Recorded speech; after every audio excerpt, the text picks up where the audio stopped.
الحمدللہ رب العالمین والصلاة والسلام علی سید الانبیاء والمرسلین اما بعد فاعوذ باللہ من الشیطان الرجیم بسم اللہ الرحمن الرحیم السلام علیکم ورحمۃ اللہ وبرکاتہ جزا اللہ عنا سیدنا و مولانا محمد صلی اللہ تعالی علیہ وسلم ما هو اہلہ۔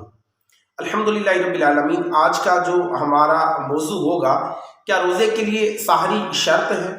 کیا روزہ رکھنے کے لیے سحری کرنا شرط ہے؟ انشاءاللہ الرحمن یہ ہم جاننے کی کوشش کریں گے۔ اس سے پہلے اچھی نیتیں فرما لیں، توجہ کے ساتھ سنیں گے، یاد رکھیں گے اور ثواب کی نیت سے دوسروں تک بھی پہنچائیں گے انشاءاللہ الرحمن۔ سحری روزے کے لیے شرط نہیں، سحری کرنا روزے کے لیے شرط نہیں، سحری کے بغیر بھی روزہ ہو سکتا ہے، مگر جان بوجھ کر سحری نہ کرنا مناسب نہیں کہ ایک عظیم سنت سے محرومی ہے۔ اور سحری میں خوب ڈٹ کر کھانا ضروری نہیں، بلکہ چند کھجوریں اور پانی ہی اگر بانیت سحری استعمال کر لیں جب بھی کافی ہے۔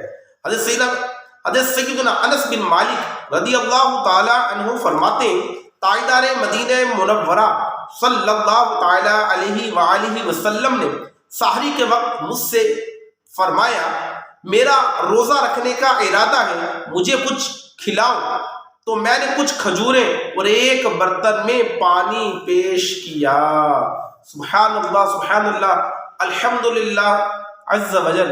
روزہ دار کے لیے ایک تو سحری کرنا بذات خود سنت اور کھجور سے سحری کرنا دوسری سنت، کیونکہ اللہ تعالیٰ کے محبوب صلی اللہ تعالی علیہ وسلم نے کھجور سے سحری کرنے کی ترغیب دی ہے۔ چنانچہ حضرت سیدنا سعید بن یزید رضی اللہ تعالیٰ عنہ سے مروی ہے، اللہ پاک کے حبیب لبیب صلی اللہ تعالی علیہ وآلہ وسلم نے ارشاد فرمایا، کھجور بہترین سحری ہے۔ ایک اور مقام پر آقا نامدار صلی اللہ علیہ وسلم نے ارشاد فرمایا، کھجور مومن کی کیا ہی اچھی سحری ہے۔ سبحان اللہ، ایک تو سحری کرنا سنت مبارکہ اور دوسرا کھجور اور پانی سے سحری کرنا بھی سنت مبارکہ ہے۔